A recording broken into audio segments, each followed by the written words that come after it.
All right, we're talking about How to Train Your Dragon live action remake. I know I haven't been on the channel in a while.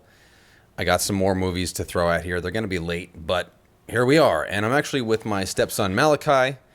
Hello. Yes, he's a lot taller than me. He's 6'6". I get it. Let's move past it, all right? Because we want to talk about this movie. We got to go see it last night, which I think opening night, right? Yeah. Just came out yesterday.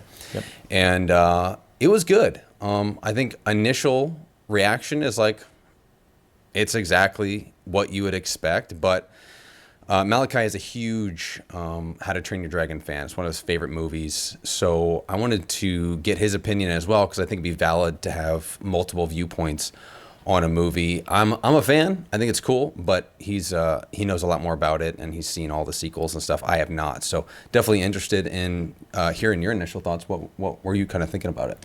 Yeah, I loved it. It's pretty much a shot-for-shot remake. But I will say some of the casting was good, some of it wasn't so good, but I didn't like the voice acting, I'd say.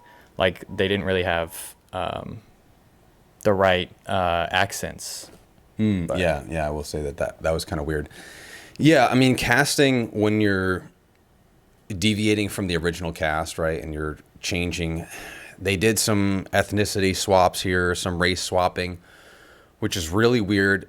It's like the only thing is they added into the movie that I saw, like the only scenes they added in were a little bit more character development for really just for like Hiccup and his dad, right, which was cool. Stoic, played by Gerard in the cartoon, and also played by Gerard here, who was a standout in this movie. But the scenes that they added, and correct me if I'm wrong, were like kind of just adding more diversity to the cast. Like, did the one scene when they were about to go off and attack the dragons, when they were about to go back into the fog, was that all brand new, or did that happen in the cartoon? It happened in the cartoon. It didn't have as much, like, I think they added diversity, like they had all kinds of ethnicities in there. Yeah. And obviously in the original it didn't have as many. But they did have that scene. Yeah, he did have he had like a 2 or 3 minute added on speech where he was like, and you helped, attack dragons in this area, and you fought this and that. And it was like, it was weird, man. It was all women, and they were all different ethnicities. Like, I have no problem. I have no problem with that. But what's annoying is when you do it just to do it. And in Viking culture, women were not warriors, and they definitely were not Chinese and African and Malaysian and like all these different countries that they had him in. Yeah. And all of the warriors that he pointed out were all women. It was the exact opposite of what would be real in that time period. And I know this is a freaking Pixar movie or whatever. This is not supposed to be real life. But ironically, the cartoon was more realistic in that way, where it was like the men were going and fighting. And I don't remember there being a bunch of women on the crew. There were a couple women in the original, but it was like, I feel like the movie they were a little bit more masculine, or like they were less masculine. Yeah, for sure. And so they did have that entire scene where he did go up to people and say, you slaughtered this dragon, you did this. Yeah. But in the movie, they kind of switched those, like those little conversations with, you came from this area to slaughter dragons. You came from this region and all that stuff. So. Yeah, outside of that, what's interesting is that the movie was almost 30 minutes longer. Yeah. I don't know if you realize, if you felt it, but it felt a little bit longer. Like, I remember watching the first one, the original, and it was like really fast paced, moved very quickly. This is half an hour longer, and it feels half an hour longer. To me, it did anyway. I don't know. It felt a little longer. Yeah, it felt a little bit longer. I don't know how much else they added. It kind of seemed like a shot-for-shot remake, but maybe just they highlighted maybe that big dragon a little bit more. There was a couple extra little scenes of that, but that would have only added 2 or 3 minutes. I'm not sure where the extra half hour came, to be honest with you. Yeah, I'm not either. Honestly, like the like his friend group, the characters in that, like Rough Nut, Tough Nut, Fish Legs, and all of them, I feel like they got less screening than in the actual movie. Right, which that's what I'm trying to figure out is where did the extra half hour come from? Because the pacing, I think maybe just the pacing was slower. Because Yeah, it was maybe. almost the same movie. All the side characters like lost several minutes of screen time, and yet the movie is longer. I just don't understand how that even happened. I don't know if they slowed down the live action on purpose because they had a lot of really cool shots that they just wanted to put in there. If they slowed down the pacing because it worked better for live action. I'm not really sure where the extra half hour came because it felt like there was less content and more time. Yeah. Yeah, it did kind of seem like that. Yeah. I don't know how that worked, but the cartoon is very snappy, and it's made for kids. This is kind of made for the people that watched it 15 years ago and now are coming back to see it with their kids, right? So it's like it's quite a different age gap, now. So it didn't bother me that it was slower. As a matter of fact, I wish almost that I didn't see the first one. Because if I didn't see the first one, if I didn't see the original, this would have been a movie that would probably score higher for me. Because it's very good. Yeah. But it just feels like it's a shot-for-shot remake. Yeah, pretty much. And a lot of people were complaining. I made a video initially when the trailer first came out. I'm like, every shot in this trailer I've seen before. It's all in the animated movie. And I was like adamant, this is a shot-for-shot remake or darn near close. And I got so much hate for saying it was a shot-for-shot remake. And it's pretty much a shot-for-shot remake, just a little bit longer shots. It took a little more time on those shots, right? But it's basically a shot-for-shot remake, guys. So with that being said, there's not a ton to even say about this movie. If you saw it in 2010 and you really like it, I would say go see it. Oh yeah, for sure. It's a good theater movie. This is actually the first movie that his younger brothers and my sons, my youngest sons, got to go see in theaters, which I think was a good one for them. Yeah, for sure. Yeah. Any extra thoughts? Anything you want to share? Yeah, honestly, the remakes of the dragons, I think they did animatronics for a lot of the dragons, and then obviously the recreations of them, from animated to live action, was actually really good. And they slightly changed up the looks of the dragons, but I feel like they honestly fit what the dragons are supposed to be better. Yeah, way less exaggerated in their styling, but totally fit the real world. Yeah. I think they did that's actually a really good note, Malachi. I think they did a phenomenal job. The CGI was nearly seamless in this movie. Like a lot of times when a movie is CGI heavy, which has to be very CGI heavy. Yeah, all the locations. Sure. Well, I will say set design, costuming, excellent job. Oh yeah. This movie is really well done. I have nothing to nitpick about it other than casting, and we'll kind of go through I have the screen pull up here. We'll go through some of the casting in a minute, but yeah, great note. I didn't see any behind the scenes for animatronics, but it looked that real where it was the person was actually interacting with it most of the time. But the CGI, we're in an era of CGI where when you're making animals, especially fictional ones that we don't see every day, it is so stinking good. I was fully immersed. I never got taken out through the dragons. Yep. And then to kind of add on to that, the one specific dragon that I thought they did the best was the I can't think of the name, but it's the fire dragon, the one that lights himself on fire. Yeah, that one was a lot more scary than in the original, and I think that's actually good because the name kind of insinuates that it's supposed to be terrifying. So yeah, and I think they did that very well. Yeah, the fire effects were really good. And when they would light themselves on fire, like I said, the CGI in this movie, a lot of times CGI will take you out.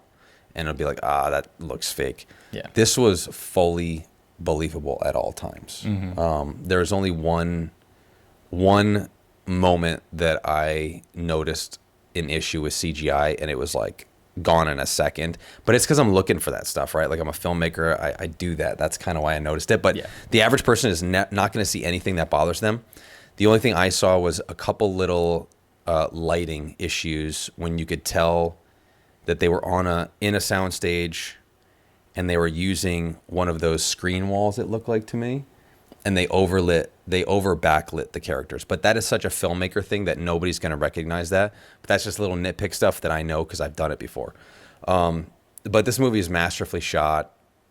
One thing I do want to get into is like acting and casting, because I think that's where this could have been better. Yeah, for sure. So maybe I'll just run through some characters and we'll give our thoughts about the characters. Yeah. First one, Hiccup, star of the show. This was one of the better castings, in my opinion. Yeah. But I'd love to hear what you think about it. Yeah, I think he did a phenomenal job. The only thing I will say is he didn't really get the voice. Like, I think his voice kind of fit Hiccup's voice, but he could have done a better job with the voice. Yeah, Hiccup is really unique. Yeah. The first casting, I don't remember who did that voice off the top of my head. I'll put it up on the screen, but yeah, that casting was so unique that it'd be really hard to match that, and it makes you wonder, like, if he tried to, and then they were like, it's not working. Yeah. You know what I mean? Or if he maybe just said play yourself, because a lot of times as an actor you kind of just play yourself. But I think he was great. He was one of the better ones. I would give him like a 7 or 8 out of 10. Next in line, Gerard Butler. I feel like Stoic was in this movie more, don't you? Yeah, he definitely. It might have been just his presence, but I feel like he was in it. There was really large swaths of the original where he wasn't in it, but I think because Gerard is the most seasoned actor here, or certainly one of them, and he really was super. He had a ton of charisma. He had a huge presence in the movie.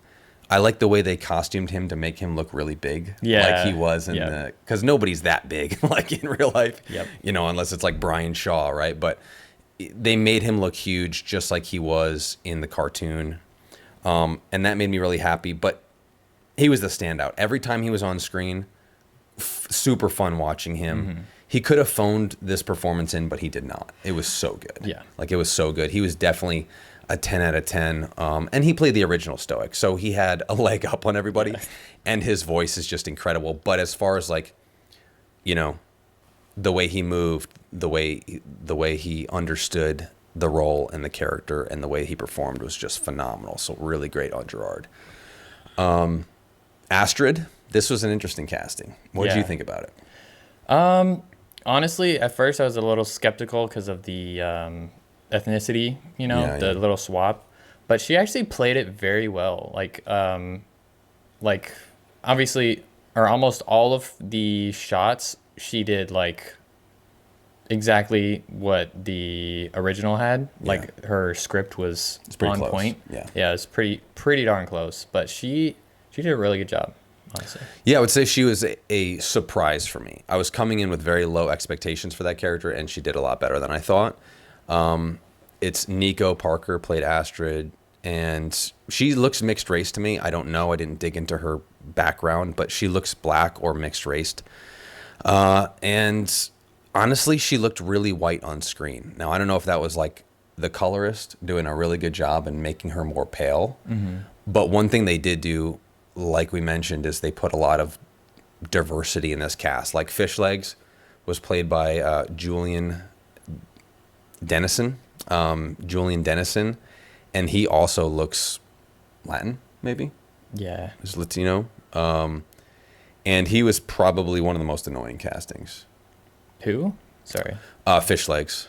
Oh yeah. Julian Dennison. He was kind of an annoying casting for me. I don't think he worked very well as Fishlegs, not just because of ethnicity, just because he didn't nail the comic relief that Fishlegs was all comic relief in the cartoon version. In this version, he's actually just annoying, in my opinion. Yeah, so in this one, he kind of seemed like a lot more timid. Like, they kind of leaned into the part where he's a nerd and timid. Mm-hmm. But I mean, in the original, he wasn't as timid as he is in here, and he was he knew about dragons, but he also, like, he was more Vikingly in the original. For sure. Felt a lot more like a Viking, but also he was a nerd and he knew it. Yeah. In this one, it was like he was really timid, I think. And in the first one, he was a nerd, and he was like unashamedly like, he's like, oh, Zippleback, attack 9 or whatever. Like he Yeah. was so into it in the first one because you could tell he was really passionate about the dragons. This kid just felt like he was a nerd and he was trying to fit in, but he clearly didn't fit in. Yeah. And he was just too quiet. He was too tame. Weird casting. Didn't really enjoy it. And I know he's kind of heavy set, but the way that they put his costume on and stuff, he didn't look right to me. Yeah. It just looked weird, the whole thing. Yeah, his head looked like super small compared to his body. It was weird. Yeah, they tried to make his body so big that his head looked, tiny. Rough Nut, Tough Nut. This one was rough. This one's really rough. Rough Nut is the girl, Tough Nut's the guy. No knock on the actor. Obviously, I've never seen her in anything. I don't even know how to say her name, Brownwyn James. But I haven't seen her in anything that I know of. Mickey 17, Wicked, wow, she's been crushing it. She's been in a bunch of stuff lately. So yeah, I've never seen this person because I didn't see Mickey 17 or Wicked. I haven't seen any of these things, but she's been in some major stuff in the last couple of years even. And she's a rising star, it looks like, but really dumb casting for this, I think. Really dumb choice for this. She looks nothing like the cartoon. She again, really timid, right? Yeah. Like, Rough Nut in the cartoon was so rough and so loud and so, like, in your face and punching her brother all the time. And, like, literally they knocked each other out, like, in the cartoon a couple times. Oh, yeah. They didn't do any of that here. She was more like Astrid's, like, little pet. It was just weird. Like, it was just a weird casting. Tough Nut was a lot better, but again, had like 4 lines. Yeah. They had hardly any lines, and then, as you said, they were a lot more timid. They, no physical, like they didn't get physical at all. And in the movie, they were, like, punching each other, like, knocking each other over, like, they had a crazy personality, super loud. And it was, I don't know, it's just... Yeah, I didn't see or feel any of that. Yeah. Yeah, it was very weird. That's a direction thing. That could be the director kind of screwing that up, making it more grounded for reality. But I feel like Vikings in every movie, no matter how grounded or ungrounded it is, are pushing each other, punching each other, messing with each other. It's just kind of a Viking thing. They're very, like, rough, and their names are Rough Nut and Tough Nut. Like, you can't get any more ridiculous than that. I thought Snotlout, Gabriel Howell, I thought of the Friends, he was probably the best. Yeah. I think he did pretty good. No issues there. Yeah. Didn't look like the cartoon, but how could you? Yeah, that's true. He looked very cartoony. And I cartoony. think he was obviously, like, all of the characters, I think, were a lot more timid than in the original. Other than maybe the 2 main, like, Hiccup and Astrid. Obviously, in the original, they were already pretty timid. So they did a pretty good job. But I feel like Snotlout, he's like supposed to be this super loud character, super energetic, but he got the personality right. He just didn't get the energy level right. Yeah, none of the live action actors could keep up with the cartoon, and that's a pacing thing. Clearly, this is half an hour longer, so the pacing is a lot slower. I just feel like all of it could have been snappier. I feel like they could have almost stayed on the same timeline as the cartoon and just made everybody a little faster, a little more energetic. It just felt like the energy in the room was way different. And I know that's to ground it in reality, but dude, they're riding dragons. Like, it doesn't have to be a grounded movie. It's supposed to be funny. And I felt like a lot of the comedy that landed in the cartoon, because almost every joke lands in the cartoon, I feel like about 50% of them missed in the live action because the characters actually couldn't pull it off. Yeah. And I feel like another thing too, maybe that's why so much of their stuff was cut out. Yeah, maybe. They probably shot all the jokes, and so many of them didn't land, they might have cut them right out. Yeah, that makes sense. There's only a few of them. One of the funniest lines in the movie, I only laughed out loud maybe once or twice. And I know the one time that I remember is when she was like, I think... Rough Nut and Tough Nut. Yeah, Astrid was like, just annoy the dragon. And I think Tough Nut was like, that's our specialty. Yeah. That landed. But that was like one of the only jokes that really landed. The rest of it was kind of just really being lost in this world because they did such a good job with the world building. Yeah. Like the CGI artists in this, I don't know who did this, but it was Weta digital quality. Like it was the best I've ever seen. Some of the best I've ever seen. So really good job with that. The casting, though, really was kind of hit or miss. Nick Frost played Gobber. Nick Frost is always solid. I feel like this was one of his most timid, kind of lame roles. I don't know if this is maybe it was a direction thing. Maybe the director wanted it more like that. Yeah, Because maybe. across the board, everybody was like in the cartoon, they were dialed up to a 10. I feel like he turned them down to a 5 in this movie. It was kind of a weird choice. Yeah. So anyway, I mean, coming to a close here, obviously the writing is great. I feel like they cut out a lot of the funny stuff. If the cartoon is a 9 out of 10, because it really is, it's one of the best animated movies I think that have ever come out. And the whole series I've heard is really good, but the first one is a masterpiece in my opinion. It's one of the best things out there. If that's a 9, I would say this is probably like a 7. This is not as good, but it's a solid movie. Remember, my scale is different than most. 5 is like an average movie. It's like, oh, I'd go watch that. This was above average for sure. Oh, yeah. Visuals were incredible. I think the only place they missed, guys, was kind of the energy level of these tertiary or these secondary actors, and they cut a lot of them out. So I feel like maybe there's some issues with direction or with the actual actors themselves. But other than that, really fun watch. I think it's a movie theater watch. Yeah, for sure. I would recommend going to the movie theater to see this, especially if you have kids or if you saw the original and you want to kind of relive it. It's very believable in live action. Like the dragons are so well done. I feel like if they had made this movie live action 10, 15 years ago, it kind of would have stunk because the technology was not there. But the technology is there now, and they absolutely crushed it. So good on them. This is a 7 for me. What do you think? Honestly, yeah, around there. Probably 8 for me because my scale's a little different. You just love it, yeah. Yeah, I just love it. That's cool. So that's my story. I'm sticking to it. We'll see you guys in the next one. I am going to do a late review of a couple movies I've seen, like Mission Impossible, so stick around for that. I've been doing a lot with my school. More details on that coming soon, and we'll see you next time.